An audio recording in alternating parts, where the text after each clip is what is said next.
Plant lore, legends, and lyrics. Embracing the myths, traditions, superstitions, and folklore of the plant kingdom. By Richard Folkard. 1884. Chapter 15. Plant Symbolism and Language. The antiquity of floral emblems probably dates from the time when the human heart first beat with the gentle emotions of affection or throbbed with the wild pulsations of love. Then it was that man sought to express through the instrumentality of flowers his love of purity and beauty, or to typify through their aid the ardor of his passionate desires, for the symbolism of flowers, it has been conjectured, was first conceived as a parable speaking to the eye and thence teaching the heart.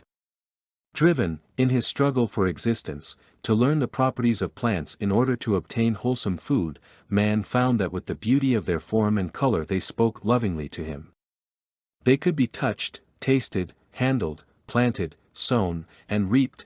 They were useful, easily converted into simple articles of clothing, or bent, twisted, and cut into weapons and tools. Flowers became a language to man very early, and according to their poisonous, soothing, or nutritious qualities, or on account of some peculiarities in their growth or shape which seemed to tell upon the mysteries of life, birth, and death, he gave them names which thenceforth became words and symbols to him of these phenomena. Glimpses of the ancient poetical plant symbolism have been found amid the ruins of temples, graven on the sides of rocks, and inscribed on the walls of mighty caves where the early nations of India, Assyria, Chaldea, and Egypt knelt in adoration. The Chinese from time immemorial have known a comprehensive system of floral signs and emblems, and the Japanese have ever possessed a mode of communicating by symbolic flowers. Persian literature abounds in chaste and poetical allegories, which demonstrate the antiquity of floral symbolism in that far eastern land. Thus we are told that Sati the poet, when a slave presented to his tyrant master a rose accompanied with this pathetic appeal, "Do good to thy servant whilst thou hast the power, for the season of power is often as transient as the duration of this beautiful flower." The beauty of the symbol melted the heart of his lord, and the slave obtained his liberty. The Hindu races are passionately fond of flowers, and their ancient Sanskrit books and poems are full of allusions to their beauty and symbolic character. With them, the flower of the field is venerated as a symbol of fecundity. In their mythology, at the beginning of all things there appeared in the waters the expanded lotus blossom, the emblematic flower of life and light. The sun, moon, and stars are flowers in the celestial garden. The sun's ray is a full-blown rose, which springs from the waters and feeds the sacrificial fire. The lightning is a garland of flowers thrown by Narada. Pushpa, flower, or pushpika, flowery, is the epithet applied to the luminous car of the god Kuvara, which was seized by Ravana, the royal monster of Lanka, and recaptured by the demigod Rama, the incarnation of Vishnu. The bow of Kama, the Indian Cupid, darts forth flowers in the guise of arrows. The Indian poetic lover gathers from the flowers a great number of chaste and beautiful symbols. The following description of a young maiden struck down by illness is a fair example of this. All of a sudden the blighting glance of unpropitious fortune having fallen on that rose-cheeked cypress, she laid her head on the pillow of sickness, and in the flower garden of her beauty, in place of the damask rose, sprang up the branch of the saffron. Her fresh jasmine, from the violence of the burning illness, lost its moisture, and her hyacinth, full of curls, lost all its endurance from the fever that consumed her. It was with the classic Greeks, however, that floral symbolism reached its zenith. Not only did the Hellenic race entertain an extraordinary passion for flowers, but with consummate skill they devised a code of floral types and emblems adapted to all phases of public and private life. As Loudon writes, when speaking of the emblematic use made by the Greeks of flowers, not only were they then, as now, the ornament of a beauty, and of the altars of the gods, but the youths crowned themselves with them in the fetes, the priests in religious ceremonies, and the guests in convivial meetings. Garlands of flowers were suspended from the gates of the city in the times of rejoicing.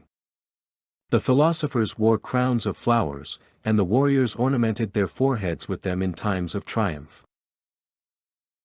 The Romans, although they adopted most of the floral symbolic lore of their Hellenic predecessors, and in the case of emblematic garlands were particularly refined, were still evidently not so passionately fond of floral symbolism as were the Greeks, and with the decadence of the empire, the attractive art gradually fell into oblivion. The science of plant symbolism may, if we accept the views of Miss Marshall, a writer on the subject, be classified into 5 divisions. These are, firstly, plants which are symbols, pure and simple, of the great unknown God, or Heaven Father, and embrace those, the form, color, or other peculiarities of which led the priests, the early thinkers to the community, the medicine men, magicians, and others, to associate them with ideas of the far distant, unknown, incomprehensible, and overwhelming, the destructive forces of nature. Such plants were used as hieroglyphics for these ideas, and became symbols of the deity or supreme power. To these visible symbols belong plants such as the lily, onion, flowers of heavenly blue color, symbolizing the blue sky, and leaves threefold or triangular, symbolizing God the Creator, Preserver, and Destroyer. Secondly, the plants symbolizing or suggesting portions or organs of the human body, internal and external, which to the earliest of mankind, and certainly to the Egyptian embalmers, were organs of mystery and importance, such as the heart, the first to beat in the fetal, and the last to cease pulsating in the adult organism, etc. To this section belong heart-shaped leaves and petals, and where, as in the shamrock, there is united the threefold emblem and the heart-shaped leaf, there is a doubly sacred idea united with the form. To this section belong also plants and fruits such as the fig, pomegranate, etc. The third section comprises plants that were consecrated or set apart as secret and sacred, because those who possessed the knowledge of their powers made use of them to awe the ignorant people of their race. These plants were supposed to be under the control of the good or evil powers. They were the narcotics, the stupefying or the exciting vegetable drugs. The sacred incense in all temples was compounded of these, and their use has been, and still is, common to all countries, and as some of these compounds produced extraordinary or deadly effects, as the very dust of the burnt incense, when mixed with water, and drunk, brought on a violent and agonizing death, while the fumes might merely produce delightful and enticing ecstasy, making men and women eloquent and seemingly inspired, the knowledge was wisely kept secret from the people, and severe penalties, sometimes even death, awaited those who illegally imitated, compounded, or used these drugs. To this section belong the plants used to make the Chinese and Japanese jas, as well as opium, tobacco, stramonium, and various opiates now well known. The fourth section comprises those plants which in all countries have been observed to bear some resemblance to parts of the human body. Such plants were valued and utilized as heaven-sent guides in the treatment of the ills flesh is heir to, and they are the herbs whose popular names among the inhabitants of every land have become familiar in their mouths as household words. To such belong the birthwort, kidneywort, lungwort, liverwort, pilewort, knitgrass, toothcress, heart clover, and many others known to the ancient herbalists. It was their endeavors to find out whether or no the curious forms, spots, and markings of such plants really indicated their curative powers, that led to the properties of other herbs being discovered, and a suggestive nomenclature being adopted for them, such as is found in the names eyebright, fleabane, cankerweed, hungergrass, stonebrake, etc. Lastly, in the fifth section of symbolical plants we come to those which point to a time when symbols were expressed by letters, such as appear on the Martagan lily, the true poetical hyacinth of the Greeks, on the petals of which are traced the woeful eye, the expression of the grief of Phoebus at the death of the fair Adonis. In the flower he weaved, the sad impression of his sighs, which bears, displayed in funeral characters. In this section also are included plants which exhibit in some portion of their structure typical markings, such as the astragalus, which in its root depicts the stars. The banana, whose fruit, when cut, exhibits a representation of the Holy Cross, and the bracken fern, whose stem, when sliced, exhibits traces of letters which are sometimes used for the purposes of love divination. In Ireland, however, the Pteris aquilina is called the fern of God, because the people imagine that if the stem be cut into 3 sections, on the first of these sections will be seen the letter G, on the second O, and on the third D, forming the sacred word God. In the science of plant symbols, not only the names, but the forms, perfumes, and properties of plants have to be considered, as well as the numerical arrangements of their parts. Thus of all sacred symbolical plants, those consisting of petals or calyx sepals, or leaves, divided into the number 5, were formerly held in peculiar reverence, because among the races of antiquity 5 was for ages a sacred number. The reason of this is thus explained by Bunsen. It is well known, he says, that the numeral 1, the undivided, the eternal, is placed in antithesis to all other numerals. The figure 4 included the perfect 10, as 1 plus 2 plus 3 plus 4 is equal to 10. So 4 represents the all of the universe. Now if we put these together, 4 plus 1 will be the sign of the whole God universe. 3 is a number sacred to the most ancient as well as modern worship. Pythagoras called it the perfect number, expressive of beginning, middle, and end. And therefore he made it a symbol of deity. 3 therefore plays its role in plant symbology. Thus the Emblica officinalis, one of the sacred plants of India, was once the exclusive property of the priests, who kept its medicinal virtues secret. It was held in peculiar reverence because of its flowers possessing a 6-parted calyx. 3 stamens, combined, 3 dichotomous styles, a fleshy fruit, tricoccus and 6-seeded, these being all the sacred or double number of 3. In later days, the shamrock or trefoil, and the pansy, or herb trinity, were regarded as symbolizing the Trinity. Cruciform flowers are, at the present day, all regarded as of good omen, having been marked with the sign of the cross, and thus symbolizing redemption. The presence of flowers as symbols and language on the monuments of Assyria, Babylon, Egypt, India, and other countries of the past, and the graceful floral adornments sculptured on the temples of the Greco-Roman period, demonstrate how great a part flower and plant symbolism played in the early history of mankind. The Jews, learning the art from the Egyptians, preserved it in their midst, and introduced plant emblems in their tabernacle, in their temple, and on the garments of the priests.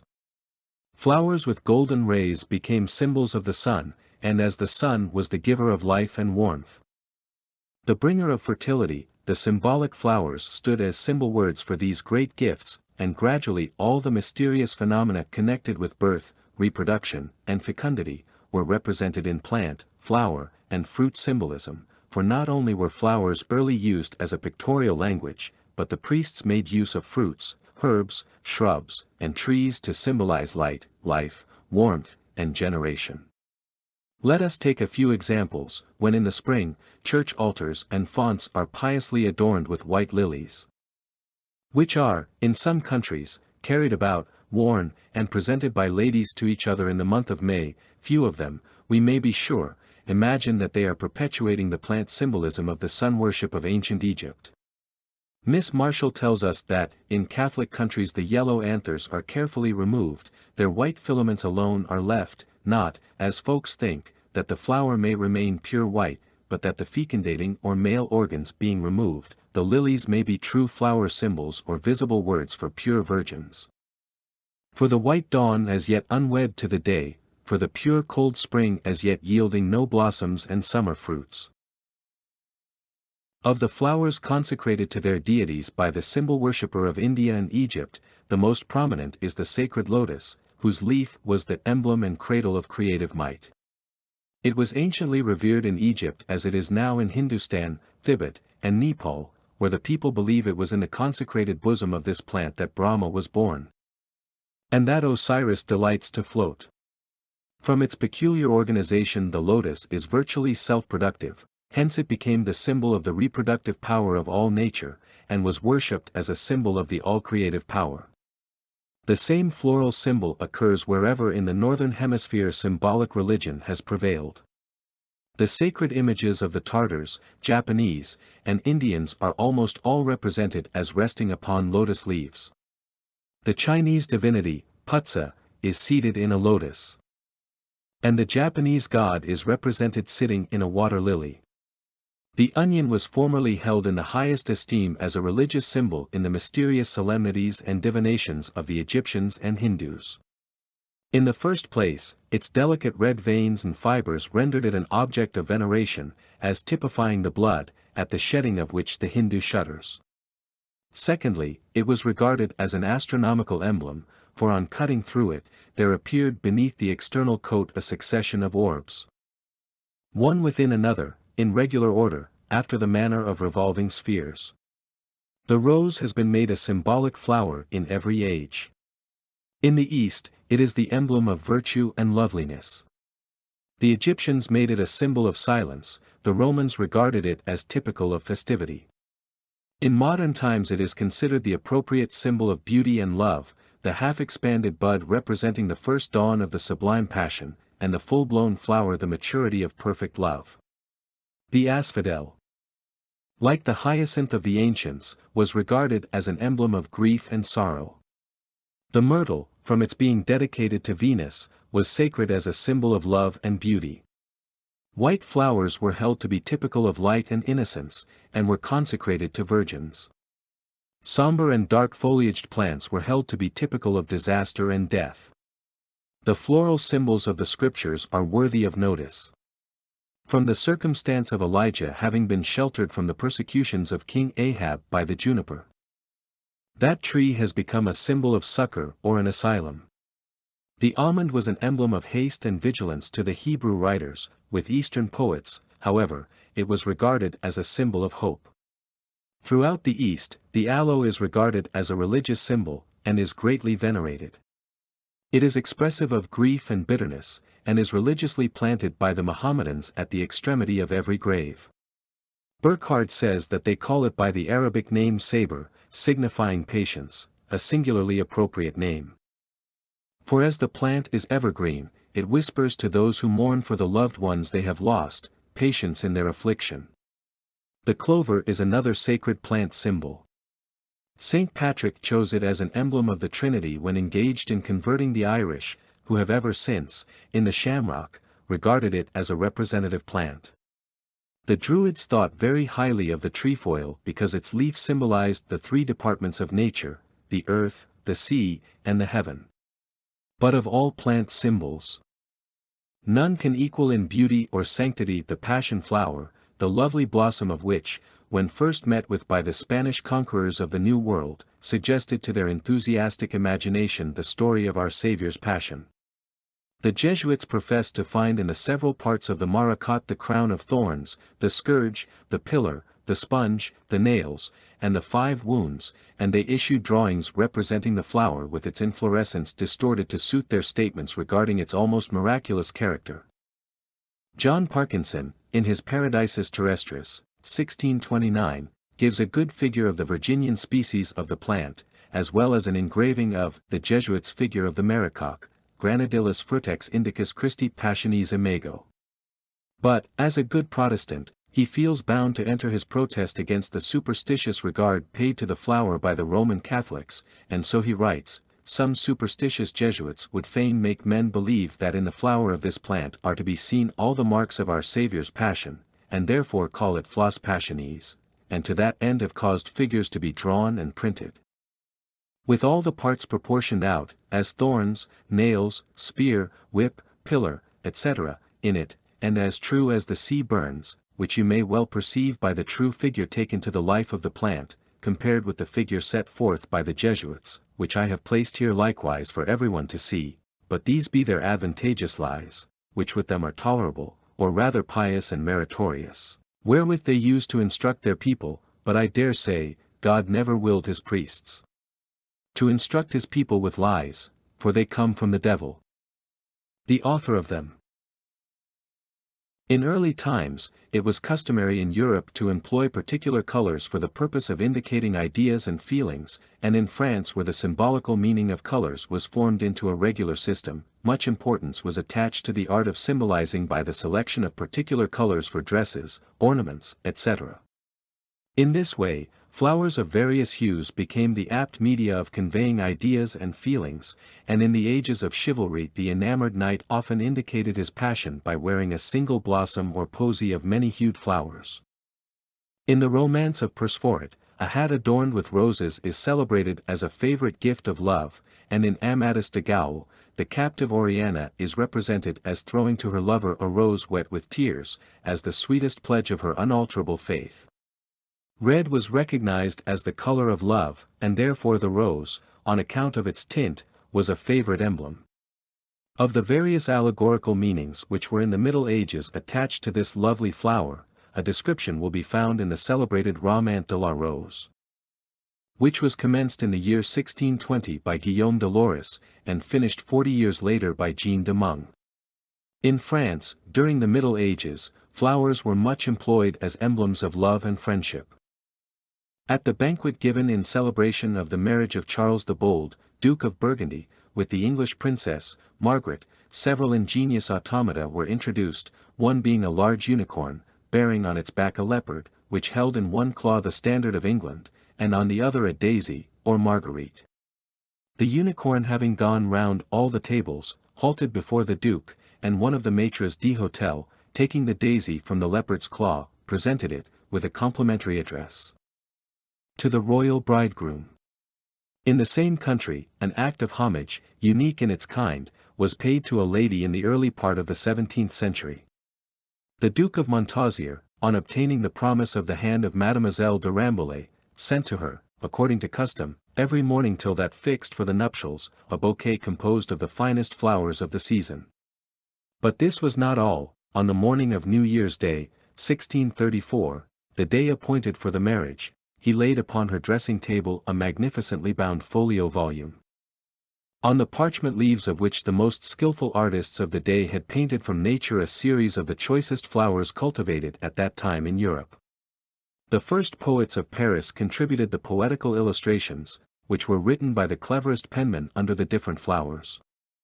The most celebrated of these madrigals, composed by Chapelain on the crown imperial, represented that superb flower as having sprung from the blood of Gustavus Adolphus, who fell in the battle of Lutzen, and thus paid, in the name of the Swedish hero, a delicate compliment to the bride, who was a professed admirer of his character. According to a statement published some years since, this magnificent volume, which was called, after the name of the lady, the Garland of Julia, was disposed of, in 1784, at the sale of the Duc de la Valliere's effects, for 15,510 livres, about £650, and was brought to England. The floral emblems of Shakespeare are evidence of the great poet's fondness for flowers and his delicate appreciation of their uses and similitudes. In A Winter's Tale, Perdita is made to present appropriate flowers to her visitors, symbolical of their various ages, but the most remarkable of Shakespeare's floral symbols occur where poor Ophelia is wearing, in her madness, fantastic garlands of wild flowers, denoting the bewildered state of her faculties. The order of these flowers runs thus, with the meaning of each term beneath. Crow flowers. Fair maid. Nettles. Stung to the quick. Daisies. Her virgin bloom. Long purples. Under the cold hand of death. A fair maid, stung to the quick, her virgin bloom under the cold hand of death. Probably no wreath could have been selected more truly typifying the sorrows of this beautiful victim of disappointed love and filial sorrow. The most noted code of floral signs, used as a language by the Turkish and Greek women in the Levant, and by the African females on the coast of Barbary, was introduced into Western Europe by Lady Mary Wortley Montagu and La Mortre, the companion in exile of Charles XII, and obtained in France and England much popularity as the Turkish language of flowers. This language is said to be much employed in the Turkish harems, where the women practice it, either for the sake of mere diversion in their seclusion, or for carrying on secret communication. In France and Germany, the language of flowers has taken deep root, and in our own country the poetic symbolisms of Shakespeare, Chaucer, Herrick, Drayton, and others of the earlier bards, laid the groundwork for the very complete system of floral emblemism, or language of flowers, which we now possess. A great many works have been published, containing floral codes, or dictionaries, Most of these, however, possess but little merit as expositions of old symbols or traditions, and have been compiled principally from modern sources. An ancient floral vocabulary, taken from Dyerbach's Flora Mythologica der Griechen und Römer, and an approved modern English Dictionary of Flowers, are appended, in order to make this portion of our subject complete. Ancient Floral Vocabulary. Absinthe, the bitterness and torments of love. Acacia, love, pure and platonic. Acanthus, love of fine arts. Althea, exquisite sweetness. Amaranth, fidelity and constancy. Anemone, abandonment. Angelica, gentle melancholy. Argentine, ingenuity. Aster, elegance. Balsam, impatience. Basil, poverty. Betony, emotion and surprise. Bindweed, coquetry. Bluet, clearness and light. Box, firmness and stoicism. Bramble, injustice and envy. Burdock, importunity. Buttercup, sarcasm. Calendula, anxiety. Camellia, constancy and steadfastness. Carrot, good character. Cinquefoil, maternal love. Colchicum, bad character. Cypress, mourning and grief. Dahlia, sterile abundance. Daisy, Easter, candor and innocence. Dandelion, oracle. Darnel, vice. Digitalis, work. Dittany, discretion. Elder, humility. Ephemeris, transient happiness. Everlasting flower, constancy. Fennel, merit. Fern, confidence. Forget-me-not, faithful remembrance. Foxglove, adulation. Fuchsia, amiability. Fumitory, hatred. Geranium, folly. Hawthorn, sweet hope. Heliotrope, eternal love. Hellebore, wit. Hemlock, perfidy. Holly, defense. Honeysuckle, bond of affection. Hyacinth, amenity. Hydrangea, coldness. Iris, indifference. Ivy, attachment. Jasmine, amiability. Jonquil, amorous languor. Jujube tree, relief. Larkspur, open heart. Laurel, victory and glory. Lavender, silence. Lilac, first troubles of love. Lily, purity and majesty. Maidenhair, bond of love. Marjoram, consolation. Marvel of Peru, flame of love. Mallow, maternal tenderness. Mint, wisdom and virtue. Milfoil, cure and recovery. Moonwort, bad payment. Myrtle, love. Narcissus, self-esteem and fatuity. Nettle, cruelty. Olive, peace. Orange tree, virginity, generosity. Peony, shame. Periwinkle, unalterable friendship. Pineapple, perfection. Pink, pure and ardent love. Poppy, sleep. Privet, youth. Rose, beauty and love. Rosemary, power of rekindling extinct energy. Rue, fecundity of fields. Sage, esteem. Sensitive plant, modesty. Solanum, prodigality. Spindle tree, ineffaceable memory.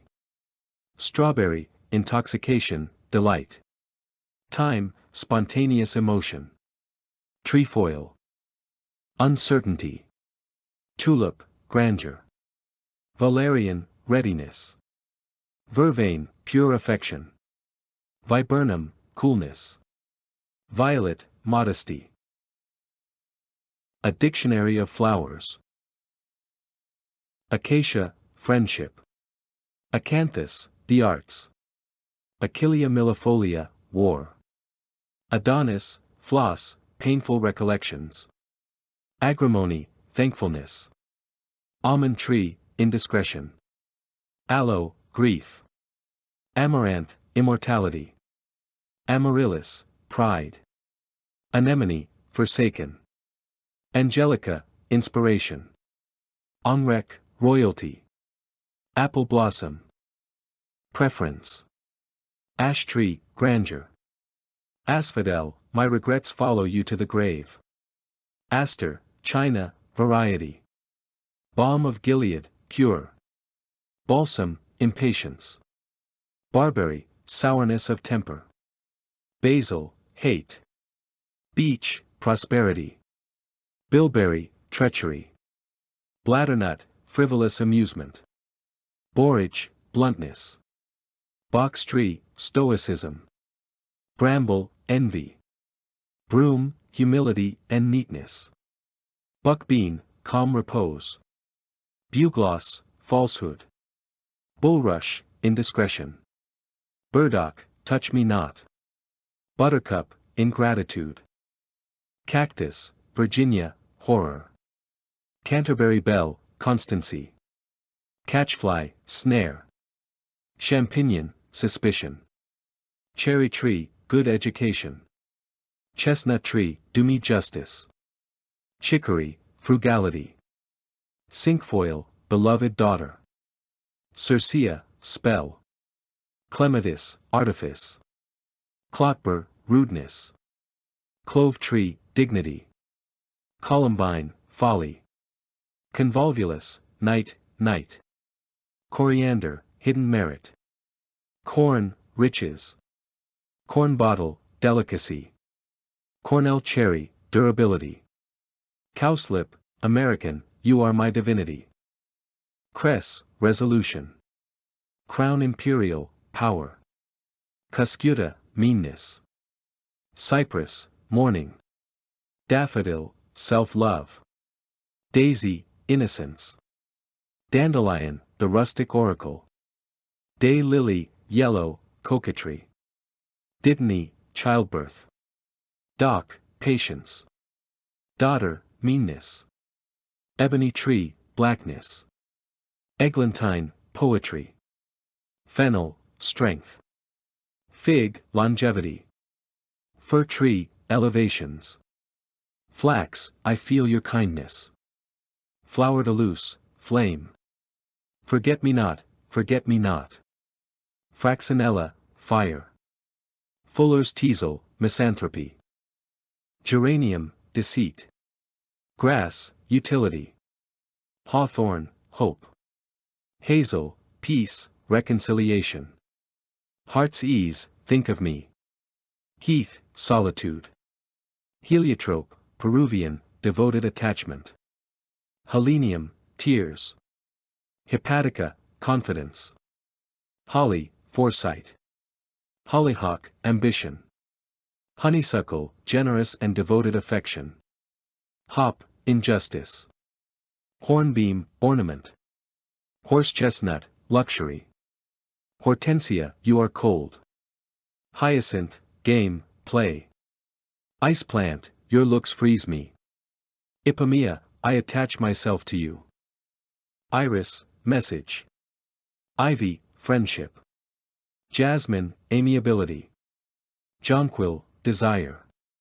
Juniper, protection. Larch, boldness. Larkspur, lightness. Laurel, glory.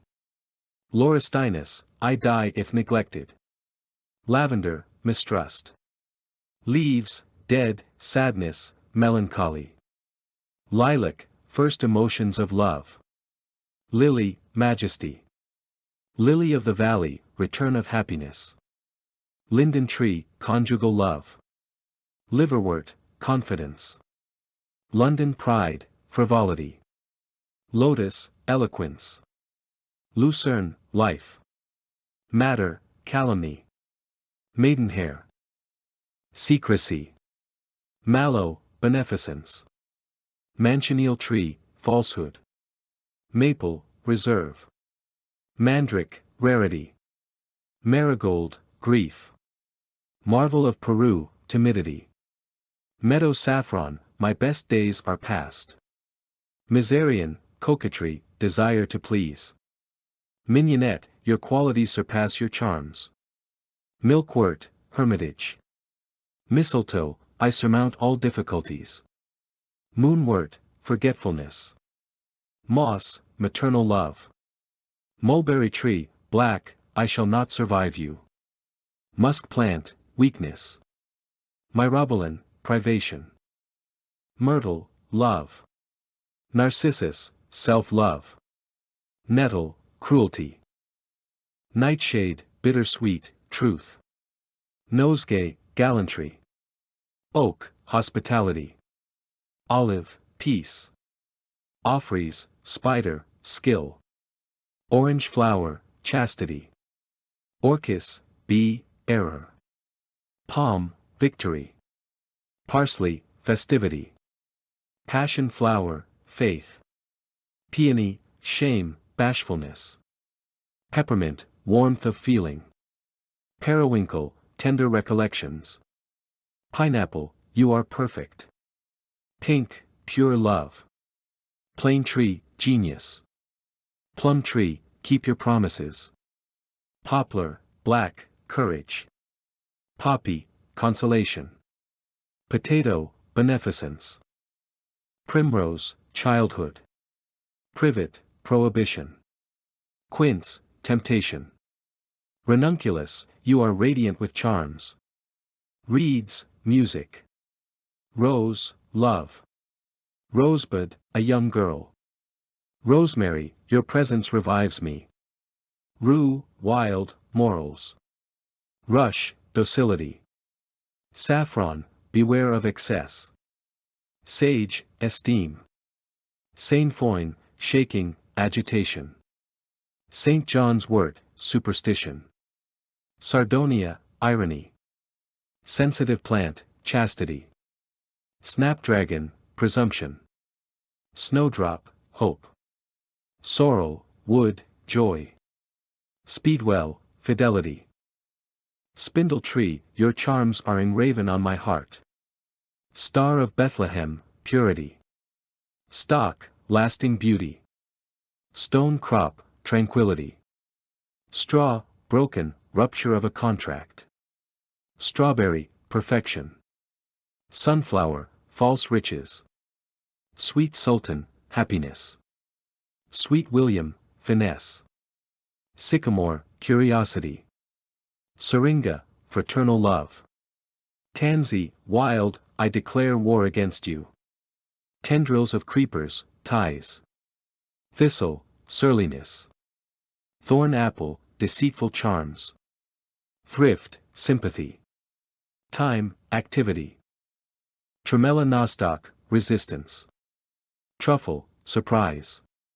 Tuberose, dangerous pleasures. Tulip, declaration of love. Tussilage, sweet-scented, justice shall be done to you. Valerian, an accommodating disposition. Valerian, Greek, rupture. Venus looking-glass, flattery.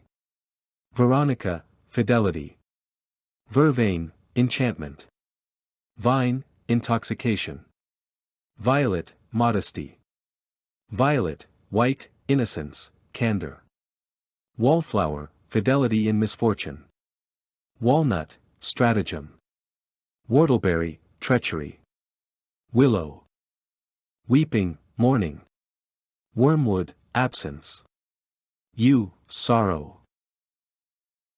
In the chapter on magic plants will be found a list of plants used by maidens and their lovers for the purposes of divination, and in Part 2, under the respective headings of the plants thus alluded to, will be found described the several modes of divination. This practice of love divination, it will be seen, is not altogether unconnected with the symbolical meaning or language of flowers, and therefore it is here again adverted to.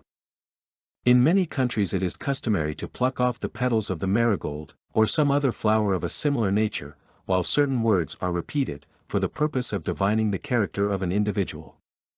Goethe, in his tragedy of Faust, has touched upon this rustic superstition, and makes Margaret pluck off the leaves of a flower, at the same time alternately repeating the words, he loves me not. On coming to the last leaf, she joyously exclaims, he loved me. And Faust says, "Let this flower pronounce the decree of heaven." And with scarlet poppies around, like a bower, the maiden found her mystic flower. "Now, gentle flower, I pray thee tell, if my lover loves me, and loves me well, so may the fall of the morning dew keep the sun from fading thy tender blue. Now must I number the leaves for my lot, he loves me not, loves me, he loves me not, he loves me, ah. Yes, thou last leaf, yes, I'll pluck thee not for that last sweet guess, he loves me." Yes, a dear voice sighed, and her lover stands by Margaret's side. Miss Landon. In some places, the following mode of floral divination is resorted to. The lover, male or female, who wishes to ascertain the character of the beloved one, draws by lot one of the following flowers, the symbolical meaning attached to which will give the information desired. 1. Ranunculus, enterprising. 2. Wild pink, silly. 3. Auricula, base. 4. Blue cornflower, loquacious. 5. Wild arch, lazy. 6. Daisy, gentle. 7. Tulip, ostentatious. 8. Jonquil, obstinate. 9. Orange flower, hasty. 10. Rose, submissive. 11. Amaranth, arbitrary. 12. Stock, avaricious. 13. Spanish, passionate. 14. Asphodel, languishing. 15. Tricolor, selfish. 16. Tuberose, ambitious. 17. Jasmine, cheerful. 18. Heart's ease, delicate. 19. Lily, sincere. 20. Fritillary, coquettish. 21. Snapdragon, presumptuous. 22. Carnation, capricious. 23. Marigold, jealous. 24. Everlasting flower, constant. Thus ends Chapter 15 of Plant Lore. Legends and Lyrics. Up next is Chapter 16, Funeral Trees and Plants. Feel free to check out the horde of selections at the Weird Audiobooks YouTube channel library. And if you enjoyed this video, consider subscribing.